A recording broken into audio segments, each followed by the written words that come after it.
নমস্কার, নব রান্নাঘরে একটা নতুন রেসিপিতে আবারও তোমাদের সবাইকে অনেক অনেক স্বাগত। এই বর্ষা তো বাইরে কাটছেই না, তো ছেড়ে দাও, আমাদের কি দরকার? আমাদের তো বর্ষার সাথে খাবারের একটা দারুণ সম্পর্ক তৈরি হয়ে যায়, তাই না? বর্ষা আসার সাথে সাথেই তো মনটা কেমন খাই খাই খাই খাই করে। আর আজকে যে রেসিপিটা বানাবো সেটা হলো চায়ের সাথে টায়ের রেসিপি। আর এটা আমরা সবাই খেতে পছন্দ করি, বরং বলবো দোকান থেকে অনেক অনেক টাকা দিয়ে কিনে আনি, অনেক টাকার বিনিময়ে এইটুকু জিনিস কিনে আনি, কিন্তু আজকে সেটাই বাড়িতে বানাবো। চলো বানাতে বানাতেই দেখি। আমার যেটা লাগবে সেটা হলো ময়দা। প্রথমেই নিয়ে নিচ্ছি বেশ অনেকটা ময়দা, দিয়ে দিচ্ছি নুন, চিনি, দিয়ে দিচ্ছি সাদা তেল। তেলটা একটু বেশিই দিয়েছি কারণ এটাকে আমাকে ভালো করে ময়াম দিতে হবে, শুকনো করে ভালো করে আগে ময়ামটা করে নেব।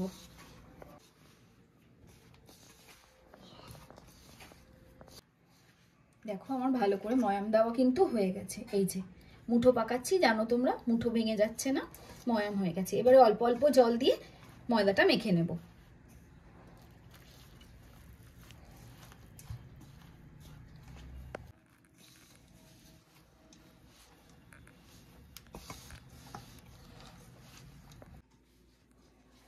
ময়দা একদম মেখে নিয়েছি শক্ত করে। এবার এটাকে ঢেকে 10 মিনিট রেস্টে রাখবো। এত দূর বানিয়ে ফেললাম, অথচ তোমাদের কিন্তু এখনো বলিনি যে আজকে কি বানাচ্ছি। আজকে বানাচ্ছি প্যাটিস। প্যাটিস তো আমরা প্যাটিস বিস্কুট, যেটা বেকারি থেকে কিনে খাই, নর্মাল দোকান থেকেও কিনে খাই আর কি, যে প্যাটিস বেকারির বিস্কুটটা, সেটাই বানাচ্ছি। তো কিরম বলো? চায়ের সাথে এই চাটা কিন্তু আমাদের দারুণ লাগে। এবারে একটা বাটির মধ্যে নিয়ে নিয়েছি বেশ খানিকটা সাদা তেল, আর এর মধ্যে দিয়ে দেব ময়দা। 2 চামচ ময়দা দিলাম। ভালো করে তেলের সাথে ময়দাটাকে মিশিয়ে নেব। দেখো ভালো করে মিশিয়ে নিয়েছি, একটা ঠিক পেস্ট তৈরি হয়ে গেছে। এই দেখো, এবার ময়দা মাখাটা নিয়ে নিয়েছি, এটাকে সমান 4টে ভাগে ভাগ করে নেব। এই যে এক একটা ভাগ নেব আর গোল করে নেব। এই যে 4টে আমি গোল করে নিয়েছি। এবার এগুলোকে এক একটা করে বেলবো। হালকা করে ময়দা দিয়ে দিয়ে রুটিগুলো বেলে নেব।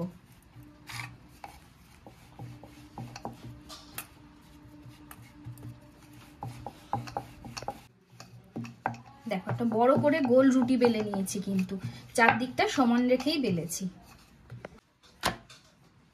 এক একটা করে সব রুটিগুলো আগে বেলে নিই। সব রুটিগুলোই বেলে নিয়েছি। এবার আমি এই স্ল্যাবের মধ্যেই কাজটা করব। প্রথমে একটুখানি ময়দা ছড়িয়ে নিচ্ছি, দিয়ে এই রুটিটা দিয়ে দিলাম, দিয়ে আরেকবার একটু বেলে নিলাম।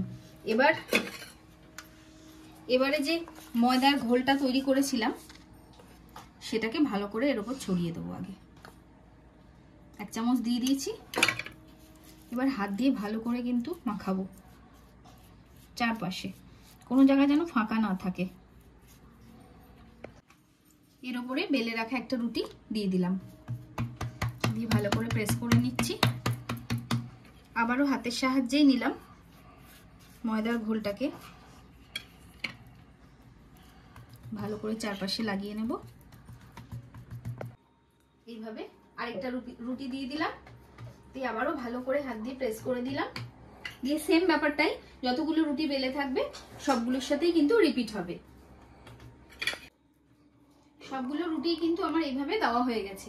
এবারে দেখো এটাকে ফোল্ড করব।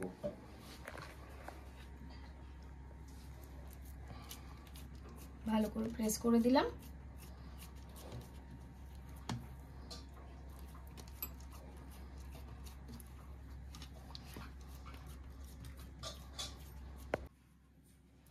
এই ওপরটাতেও আবার মাখিয়ে নিচ্ছি।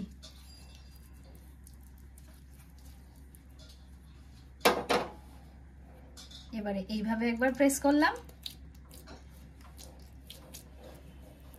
আবার এইভাবে একবার ফোল্ড করে প্রেস করে দিলাম। দেখো কতটা মোটা হয়েছে। এবারে এটাকে বেলবো।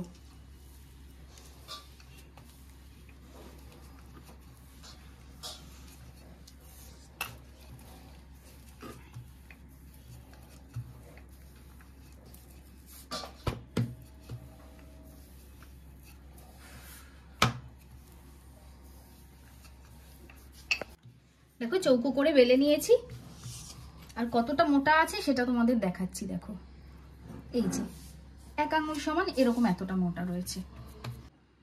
এবারে কেটে নেব।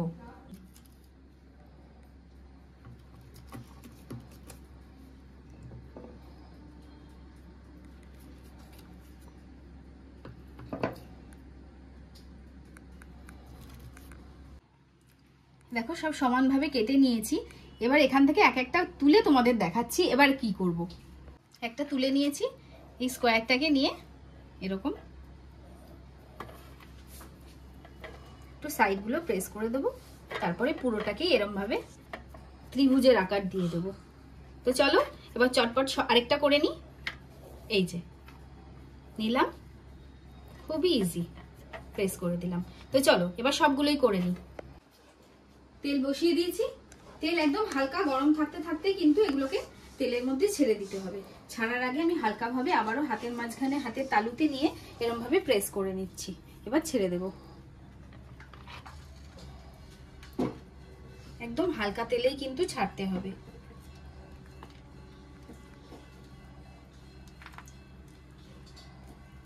একসাথে বেশি ছাড়বো না, এগুলো ফুলবে, ফোলার জায়গাটা দিতে হবে। দেখো তেলটা আস্তে আস্তে গরম হচ্ছে, দিয়ে বাবলসটা হচ্ছে, কিন্তু একদম গ্যাসের ফ্লেম কিন্তু একদম লো থাকবে। দেখো কিরকম লেয়ার গুলো আস্তে আস্তে ছাড়ছে, দেখেই বুঝতে পারছো। এই দেখো আমি একবার করে উল্টে দিয়েছিলাম, আর একবার করে উল্টে দিচ্ছি।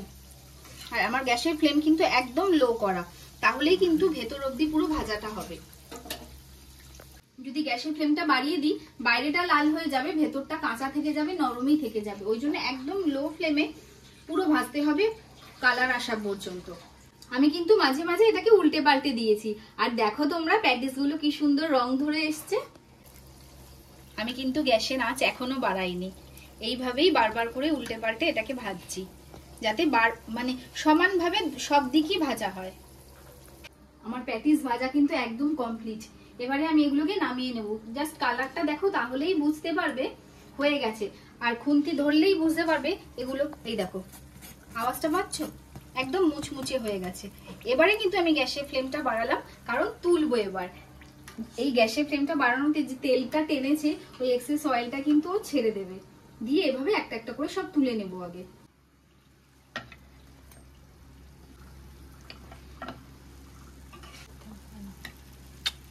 এই যে তৈরি আমার মুচমুচে খাস্তা প্যাটিস, আর চায়ের সাথে একদম সন্ধ্যাটা কিন্তু জমে যাবে এরকম একটা প্যাটিস হলে। এবার এগুলোকে সব ভেজে নাও নর্মাল টেম্পারেচার করে, কন্টেনারে ভরে যতদিন খুশি রাখো আর মজা করো। আর আমার এই রেসিপিটা তোমাদের কিরকম লাগলো সেটা কিন্তু অবশ্যই কমেন্টে জানাবে।